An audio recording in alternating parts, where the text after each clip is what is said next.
Hello, everyone. Welcome back to the podcast. And today, in today's episode of Community Unite, is going to be the last episode. But within these great people I have today, we might have to do this for a couple of episodes. But we're going to see how much we fit in today. But who knows? We might have to do a series or something. But today is going to be really cool because, as you will tell by the accents in a minute, is that everyone apart from me is from Australia. So it's going to be really cool. It's really rare that actually I have people on from Australia. And yeah, it's going to be really cool to hear about everyone's stories. So I'm going to ask everyone to introduce themselves. Like I said before the recording, but in the order that Zoom tells me, and then we can, yeah, and then it'll be the opposite at the end. But yeah, so Justan, if you wouldn't mind starting to introduce yourself.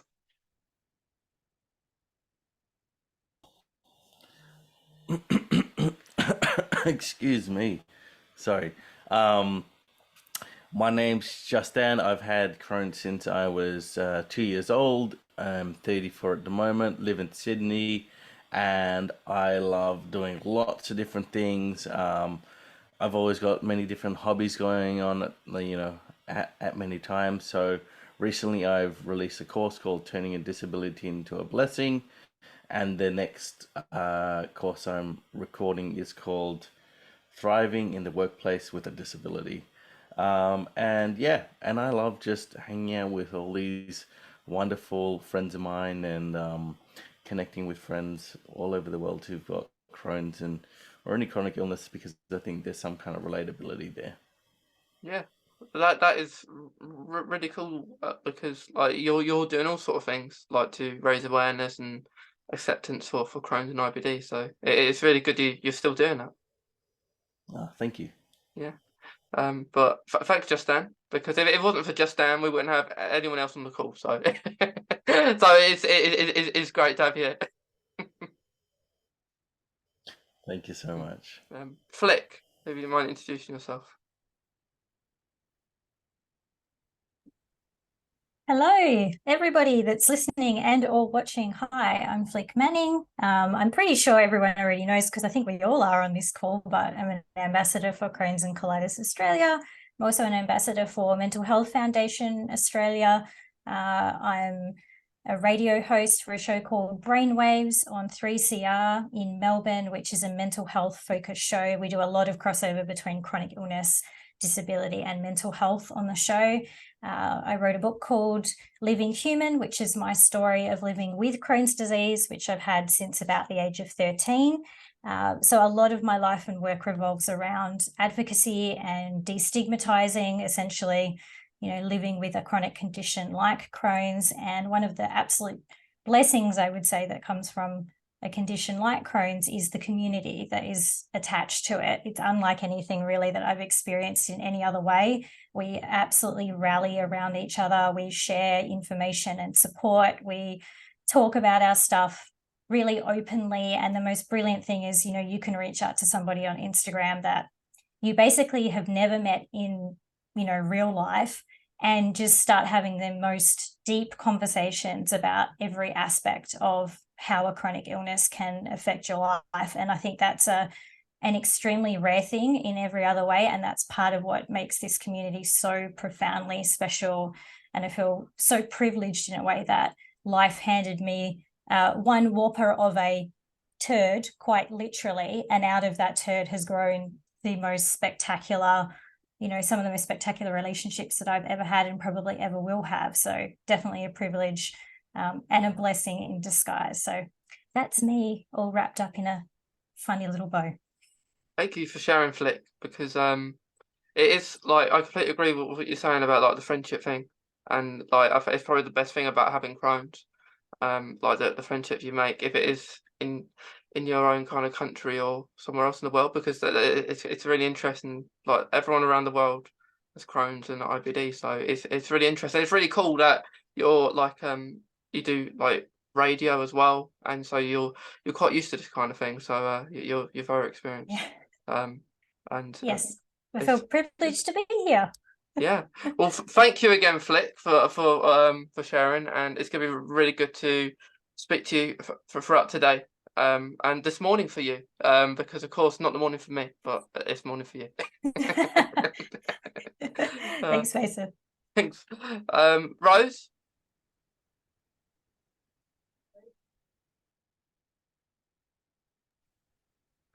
Hi, everyone listening. I'm Rose. I'm from Sydney. I've been living with IBD for most of my life. I've got Crohn's disease.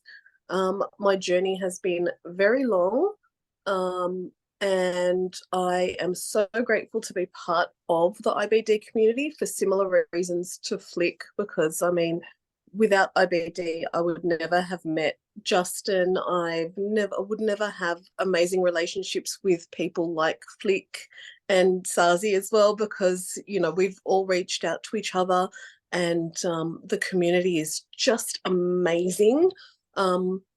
I've had multiple careers as well while navigating IBD. I was a teacher for 10 years, or 9 years, and I'm about to step back into the classroom on a casual basis. So that's going to be interesting after not being in there for 2 years. But marketing is my jam, and I'm working on a few projects that I hope will bring light to IBD around the world, and especially stomas, because I've just recently gotten myself an ostomy, and I'm loving life with it. So it's the best thing that's ever happened to me. And without these amazing people that you see before you, I would not be as accepting and as grateful for it as I am now. And on that as well, I'm about to venture into getting my Barbie butt surgery too. So it's happening within the next couple of months. So yeah, that's me. Well, I wish you I wish you all the best for the next couple of months with all that, Rose. Thank you. And thank you for sharing, because it's really interesting to hear your story as well, which I'm sure we could hear more within the next amount of time we have to today. But yeah, thank you again, Rose, and it's nice to meet you as well. Sarzy. Hello, I've got a dog here. Hello, darling. You want to say hello? I don't know if you can. There you go. Oh, hello. Hello, everyone. My name's Sarzy, or Sarah, and I have been living with Crohn's disease since I was 13 years of age. I'm now 38. I'm a proud ostomate and had my girl Susie in 2009, so when I was 24, and I like to say that Susie is the best thing that's ever happened to me, other than my husband. So I'm huge on advocacy and empowering others with ostomies and Crohn's or colitis, because when I was living with Crohn's disease as a 13-year-old, I really didn't have that support, and that's why I think it's so important for us as a community to do that, and particularly myself. That's one thing that I'm huge on doing. Other than that, I am a palliative care nurse consultant, and I've been a nurse for many years and love it. And being sick as a kid was one of the reasons why I chose to do nursing, because I wanted to make an impact on patients' lives. So I love exercising. I've got two furry friends. I'm a dog mum, so and I'm also a fertility fighter. So I've been doing IVF for a few years now, which is no secret to many people in the IBD community. And I've been going through a journey with that. So that's me in a nutshell, really. Yeah. Well, thank you, Sarzy, for sharing. But because we've been a nurse as well. I think that's like really cool, because I think more people maybe who have IBD better work in that environment, because kind of know from experience, and if other people there have Crohn's as well, you're going to know and make them feel more comfortable. Because as we all know, with Crohn's IBD, it's hard to trust people sometimes in hospital and certain places. So it's good that you do that, because it's helping a lot of people out there. Definitely. Yeah. And I'll just quickly tell my story. I was diagnosed with Crohn's when I was 16, 17. And that was about 6 years ago this year. And I'm now 21. So I've had Crohn's disease for 6 years. And how I was diagnosed was I lost a lot amount of weight, and I was nearly going to get misdiagnosed because I had to kind of really fight to get appointments and stuff like that. So that's it. It took not as long as some people, but it took for about maybe a month, but quite quick in some instances where some people take years and get misdiagnosed. But yeah, that's my story, and probably ever since 2020, I decided to start raising awareness and probably do things like this and speak publicly about it, because I didn't for probably maybe 3 or 4 years. I didn't for 3 or 4 years because I don't know. It's hard, isn't it, to speak about it straight away sometimes. But I think the more people like you meet, I think like you were saying, Flick, and like it's better because you're more comfortable and more confident to speak about your own personal journey, I think. But yeah, so that is my story. I was gonna ask, maybe just Stan, how I was gonna ask, how did you like all kind of develop like a really good friendship together? So Rose and I go way back. So I was really sick when I was about 12 years old, and then my mum was working at a department store called Myers, and so she used to work with Rose, and she's like, "Oh, you should like speak to Rose. Rose has Crohn's as well." Because I was just like, I was struggling with it so much, and I felt like such a big introvert, and I felt like no one could relate. And Rose was like the first person that I could really have that nurturing and understanding shoulder to lean on, and she's seen me through my whole journey. She's seen me through my my darkest times and my best times too. And she's like my big sister. She's the sister I never had. She's been with me to a lot of my operations, and reminds me of my appointments when I forget them to this day. Um, you know, and it's always fun, waiting in the waiting in that room with Rose, because it's we get to chat and catch up, and yeah, it's just interesting and powerful to be able to relate on that level and have that such a supporting, loving person in my life. And with Flic, we met through CCA, so Crohn's and Colitis Australia, as an ambassador. I'm pretty sure that's how we met as well. And we've just done lots of different podcasts together. We've like bounced different ideas about like health and wellness and holistic healing and things like that. And it's always an amazing chat and catch up whenever Flick and I start opening the floodgates of our knowledge and just bouncing different ideas together. And Sarzy, I feel like, is like my other sister. You're all like my sisters, and Sarzy's like that. She's that one person that I really wish that I had as a nurse growing up, and she's doing such an amazing job. Such a nurturing job, like, of being able to understand, relate, and bring that positive light. Her can-do attitude and radiance, just like just beams across the world. And like, yeah, it's just really, really like an honor to be friends with Sarzy, and just an honor to be friends with everyone here, because like in my times when I'm really stuck and I feel very self-conscious about the message that I'm trying to share, like, everyone here just kind of gives me a boost up and gives me an encouraging word. So yeah, it's just that's a little backstory behind how I know everyone here. Thank you. I was very interested. But yeah, it's great how you all kind of met, and it's really cool because friendship with Crohn's, colitis, IBD is the best because you understand that, don't you? Yeah. Yeah, yeah. Oh, by the way, this is iced coffee, so it's not whiskey or anything. It's ice. How disappointing. Uh, but so Flic, with being an ambassador for Crohn's and Colitis Australia, what does that kind of involve? What kind of stuff do you have to do being an ambassador?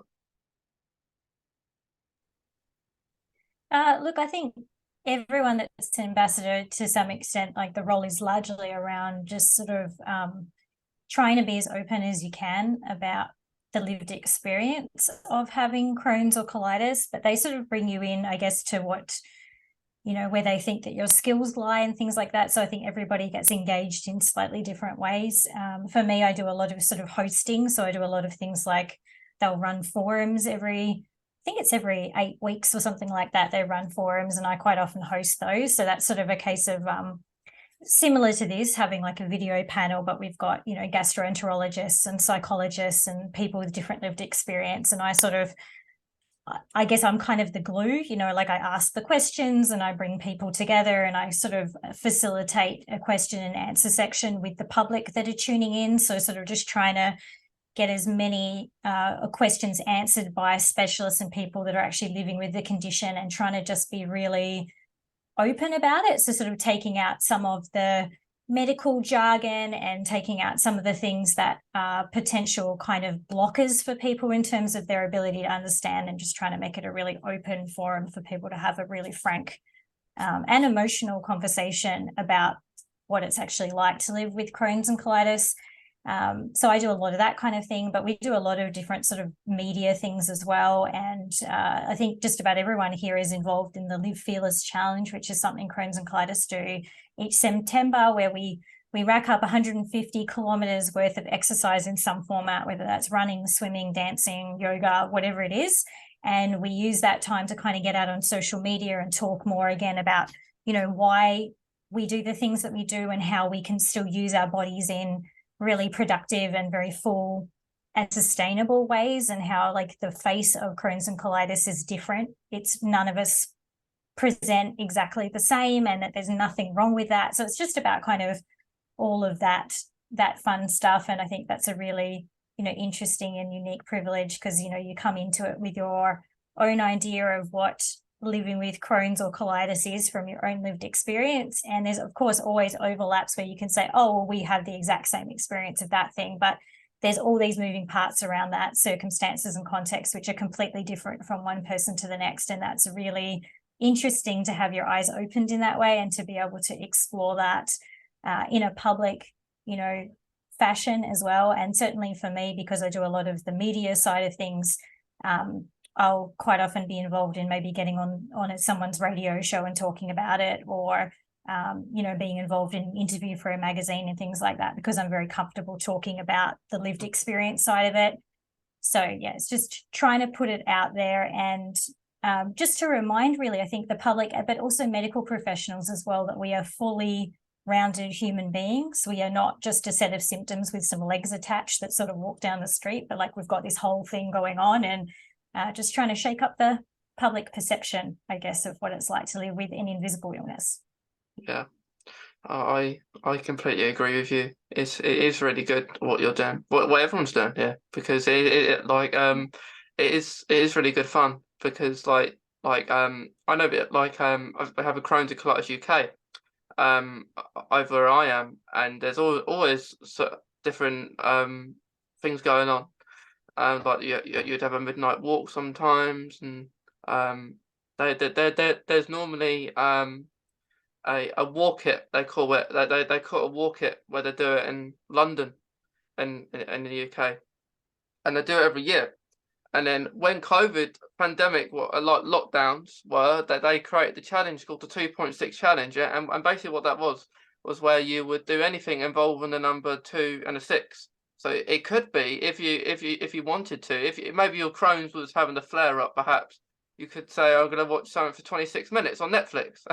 Or if you are okay and you really want to do some exercise, you could, don't know, go for a run for 26 minutes, or you could even do something for 27 hours, 2.6 seconds. And what I did, I didn't watch any Netflix for 26 minutes. I might have done, but not involved in the challenge. I would do stuff. What I did was I would do, maybe I had all hula hoops, or I had a trampoline. I still have a trampoline. And I would do stuff. Something for that amount of time, and it was actually quite fun considering you was actually in lockdown and you couldn't do much. Yeah. So it's good that there's so many, like with Australia and UK, do certain different things to raise awareness and for like the charities. So it is really fun to be a part of. Yeah, that's awesome. I actually follow Crohn's and Colitis UK. I think it's on Instagram that I follow him, so I often see some of the challenges and things and go, oh, that's a really cool idea. I wish we could do that over here. And I'm always excited to see what other people are doing internationally, because it just reminds you as well that there's such a huge community around the world. It's like it's considered this really minor thing, but it's actually like really major. There's so many, like there's millions of people like us all over the world, and we're all getting out there and doing different things and living this really full life and doing creative stuff like that. That's so cool. Yeah.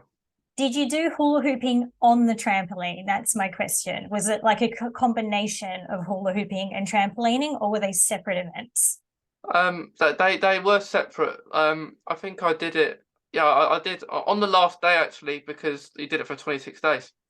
And I thought I'll do some like they're doing, maybe total wipeout, or I'll do this ultimate challenge and do so many things in the certain time limit. So I had like this mat. It was a really hot day.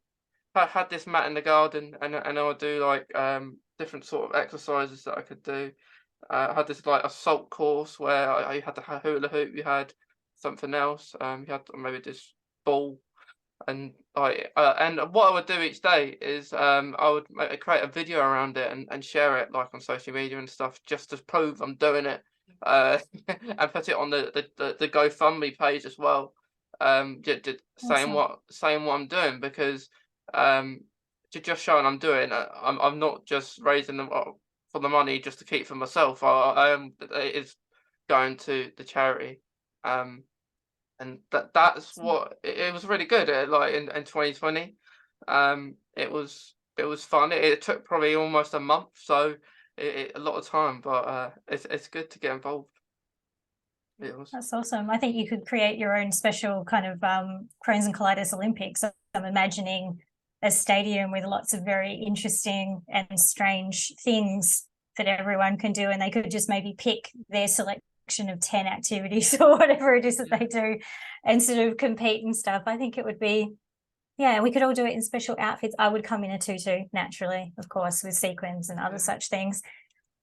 This is me just getting creative now, but if anyone wants to create an Olympics for Crohn's and Colitis, I'm pretty sure Mason's the leader and we would all be involved. I think what a good idea could be, like they do the Olympic Games, they do the Paralympic Games. We could do the IBD Games or something like that every year, or we do all these different like activities maybe at some point each year, and then we could create something like that perhaps, which would be quite cool.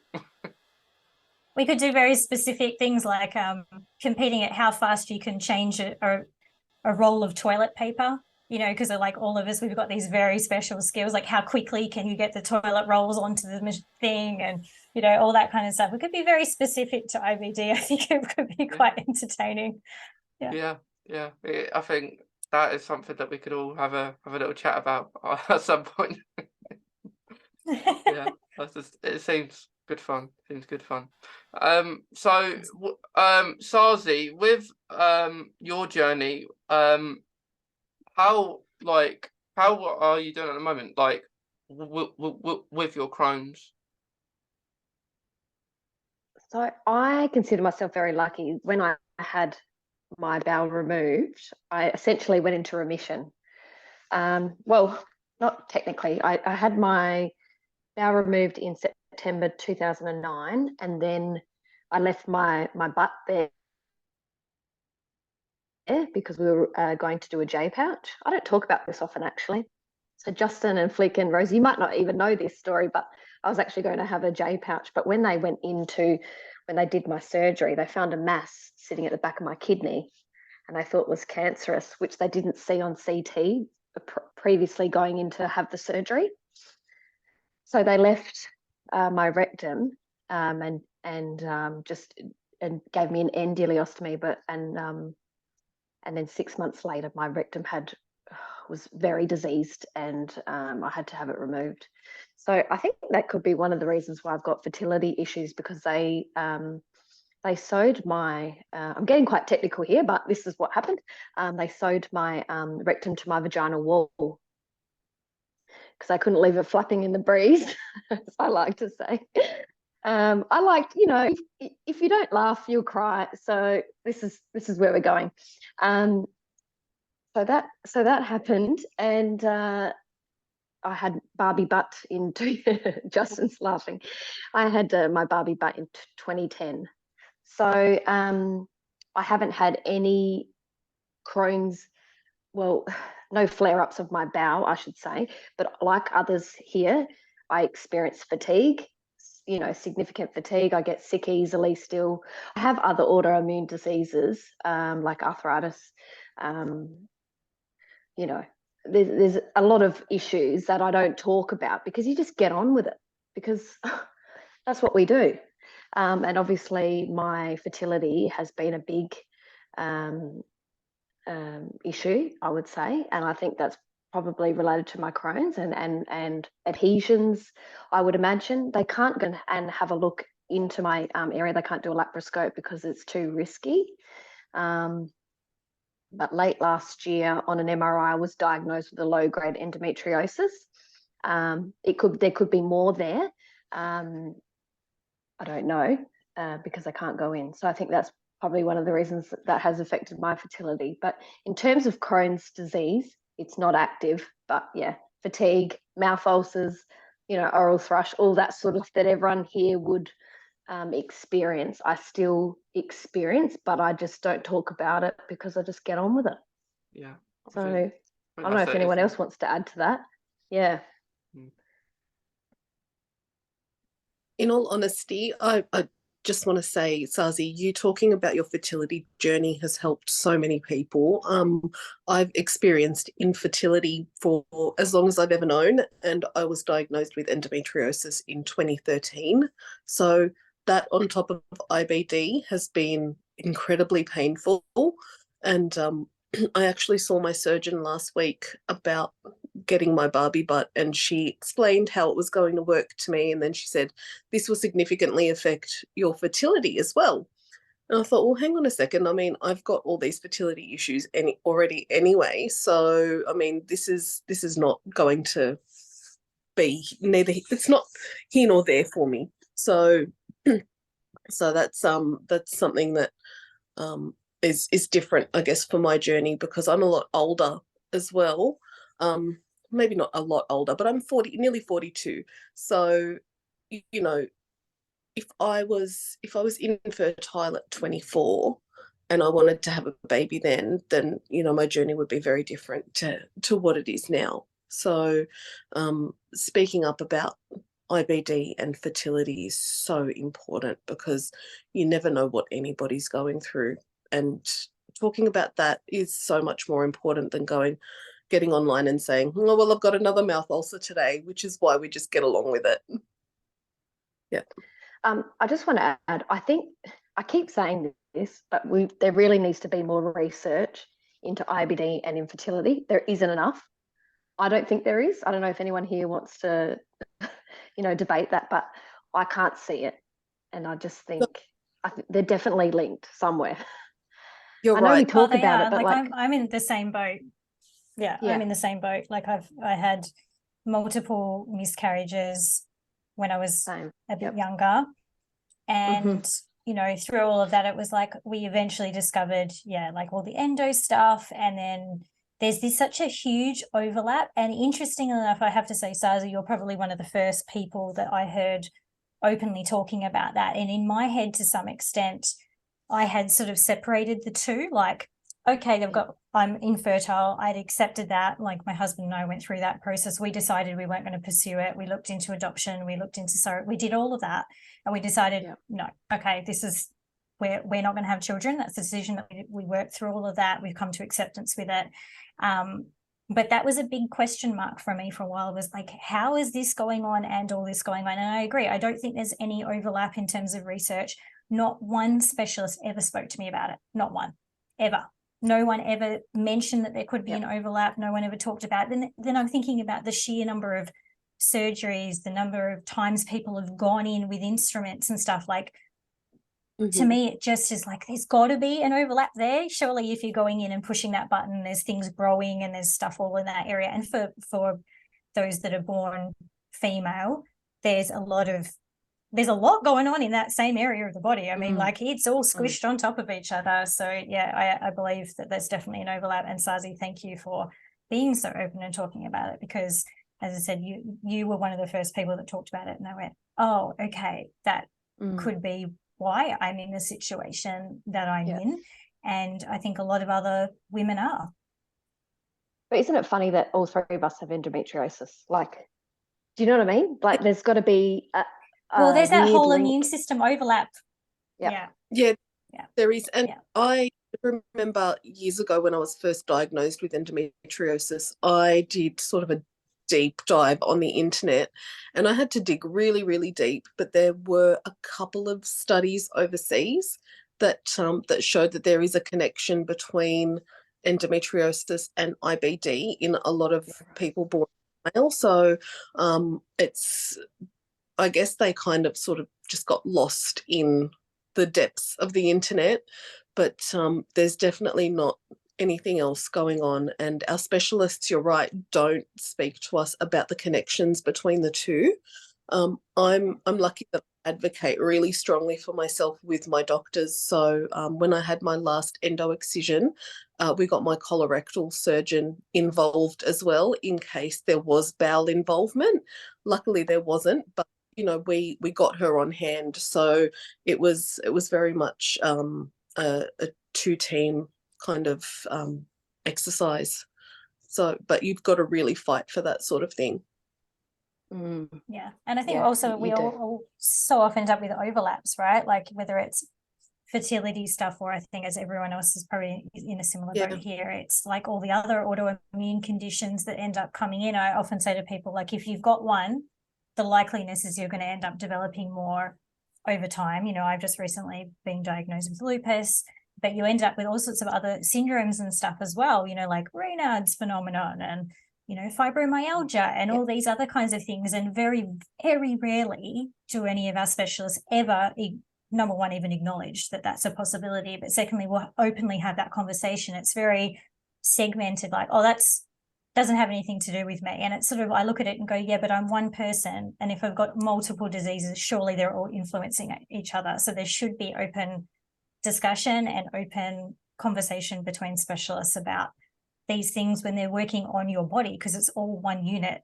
Like, you know, you can't just sort of, if you're having a Crohn's flare up and you've got other diseases, all those things are going to be affected too, and they're probably all going to get tipped off as well. So it's sort of, it snowballs on itself, and very often we're just in the middle of this like storm of stuff going on, going, whoa, what was the trigger? What happened? Is this the one that's going off now? This one's going off. It's like a cascading set of symptoms that you're then trying to dig yourself out of. And I don't think we talk about and acknowledge that enough. And like you said, we get on with it. Like, there's some things that we park and we go, that's just my life, you know.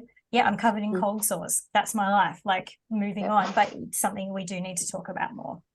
Yeah, I think you're right. Like, no, I know, like, from my experience, that is very true, because symptoms are often a result of a bigger problem.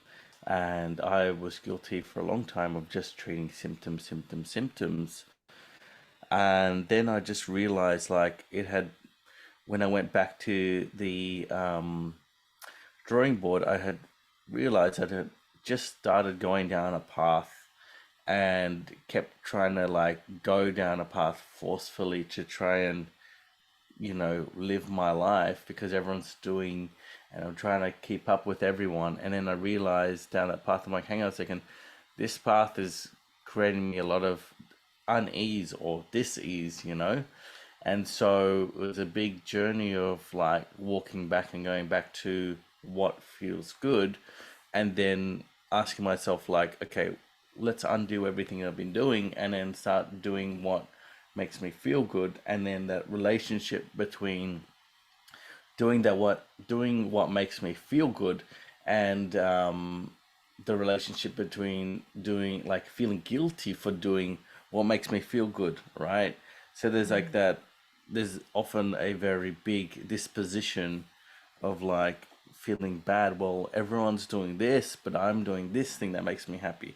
Everyone's waking up at like say 6 a.m. and hustling, and I'm like waking up at 12 and like taking my time, and not feeling guilty about it. And it's like, I think the more I listen to myself and the more I like come into my own body and understand myself, my symptoms start to like relax a bit more, because um it's just my body as a whole system is a lot more happier. And I think like growing up, there's a big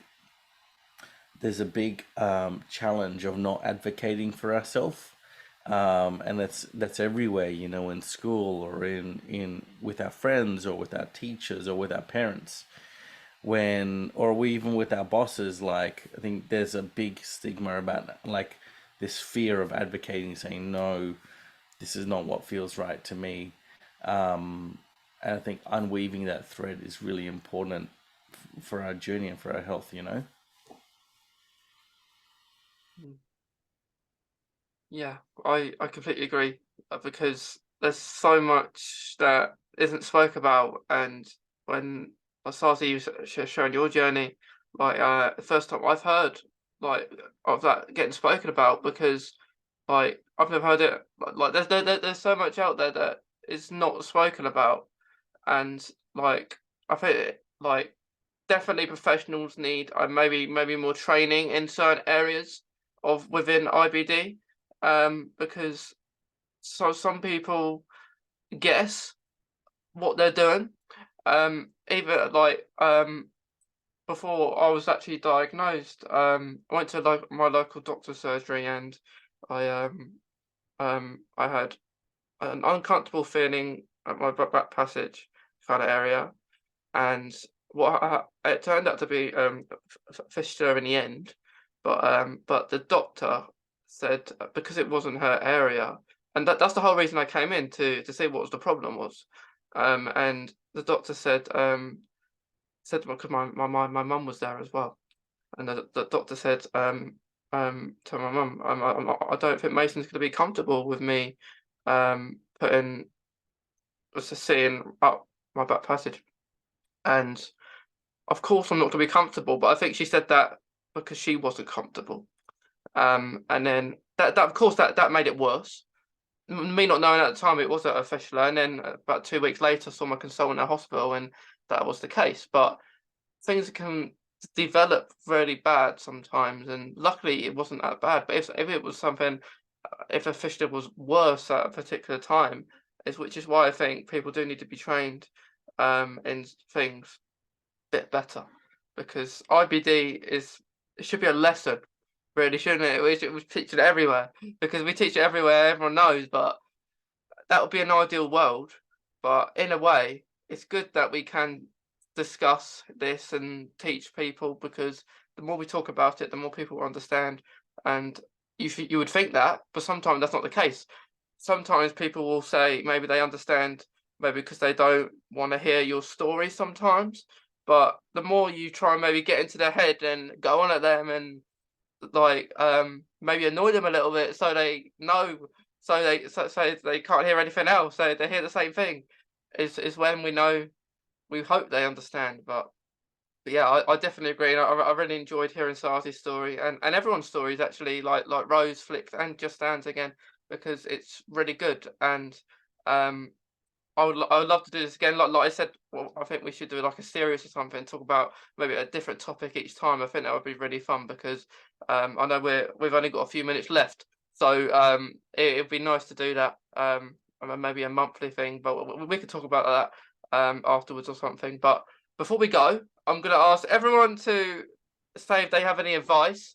I'll go backwards this time. I'm going to ask, I'll start with you, Rose, but if you have any advice or you just want to say anything at the end before we finish. Oh, absolutely. Thank you. My biggest advice to anybody who has IBD or suspects that they have IBD or any other chronic illness for that matter is learn how to advocate for yourself and believe in yourself and trust your body, because you know your body better than anybody else. And the way forward is to speak your truth and really, really make sure people hear you. I love that. We've got to make sure, haven't we? We've got to do it. Sarzy.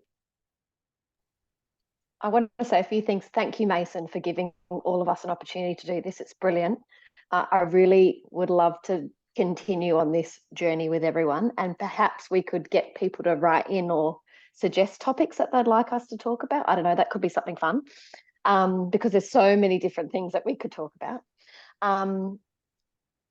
Rosie, you gave me goosebumps when you just spoke then. So advocacy is a huge thing. I really think that people, I tell people to be kind to themselves, because if you're not kind to yourself, you're not going to love yourself. You really need to nurture your own body and trust your gut.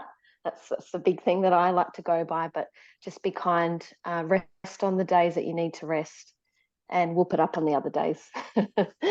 That's what I like to say. Yeah. That's my advice. I love that, Sarzy. Like we'll definitely get so many ideas which we could talk about, because like you say, we could be all day. We could be all day speaking about it. And today we've only spoken about like minor topics. I say minor, but really good topics, big topics, but not a lot. So that's what we talk about. We talk about more. But Flic.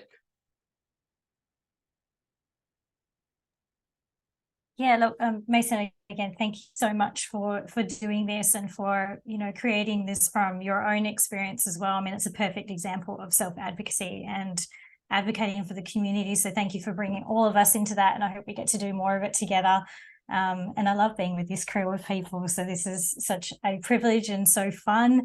But also, I guess, just mirroring also what Rose and Sarzy have already said, advocacy is a huge thing. And the way that I look at it, or I guess I've had to learn to look at it, is to remember that the process of having an invisible condition, whether it's going through this stuff medically, going through it around society that doesn't represent us, whether it's going through it in family who don't always understand and think that we're just being a little bit sooky about things, or whatever it is, the experience that is going on, it's all very dehumanizing. And we very often end up feeling like we're a number on a page, we're a set of symptoms, we're a burden.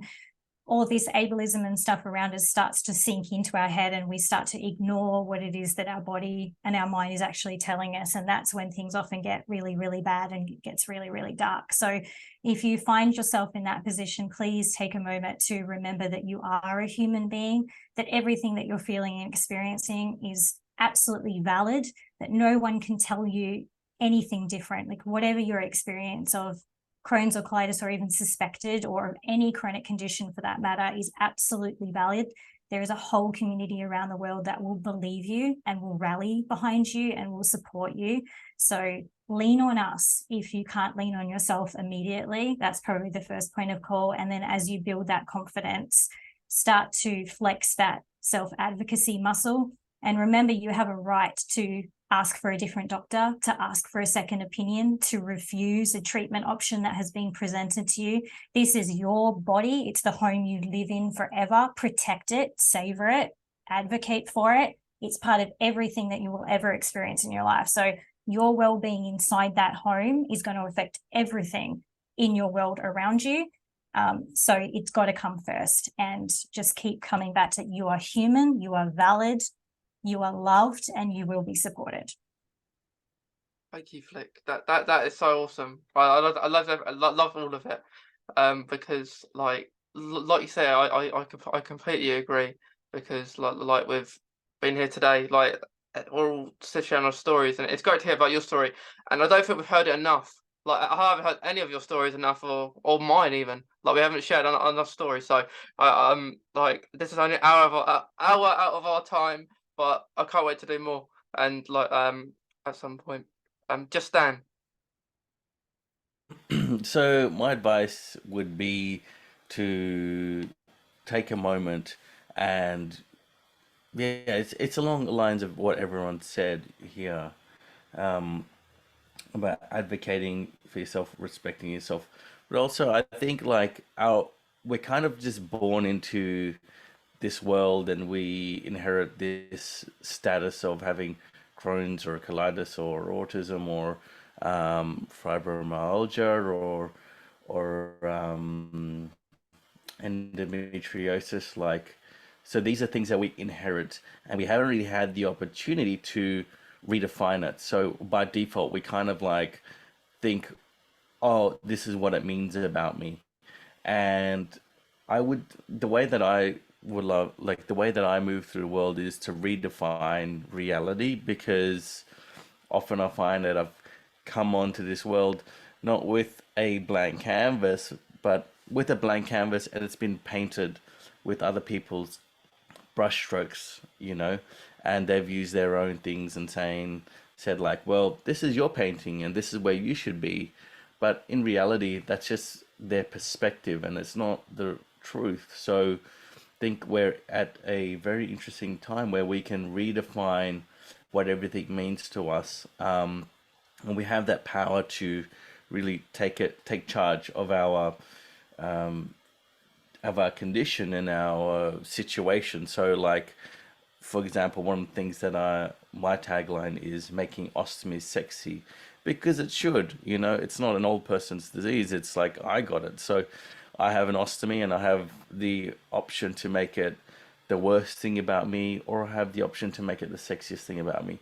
And it takes a brave person to pioneer and redefine it and be like, no, this is what makes it, unique. This is what makes it hot. So I think with a lot of things, being able to advocate for yourself and hold up that strong reality, when you believe it enough, then other people will follow you and be like, okay, yeah, well, yeah, you're right, it is hot. These are the reasons why it's hot, because a lot of people have had this false misconception of why it's not hot. That's just an example. So that can be taken for a lot of things, and so that just comes back to that advocating for yourself part. Thanks, Justan. That's great, because you have to make it what you make it, and what you choose to do is the best thing. Like you say, you can make it a really good thing or a really bad thing, but it's always best to make it a good thing. At the start, I may think it's a bad thing, but as time goes on, you believe it's a really good thing. Yeah, absolutely. Yeah. But as I've said, well, I've said to Justan before how much I love the Australian accent, but but it's been great speaking with you guys, and to anyone listening, I hope you've enjoyed watching or listening, whatever you choose to do, or wherever you are in the world as well. But this is the last episode of the Communities United series. But the next time we all team up, it will be someone else. It'll be something really cool that we'll talk about more, where we can talk about topics, to talk about lots of things around IBD and our stories, and an own series that we'll make together. So it's when that comes, it's gonna be really cool. But in the meantime, I've really enjoyed speaking to you all, to Justan, Flic, Sarzy, and Rose, because now we're all gonna. I've joined the clan now of friendship, haven't I? But yeah, thank you all, and I've very much enjoyed speaking to you, and yeah, have a nice rest of your day. To me it's night, to me it's morning, but that's the cool thing about speaking to people across the world. But thank you again, and yeah, to anyone listening, watching, see you in the next episode, whenever that is. But thank you to everyone today from Australia. So thank you all.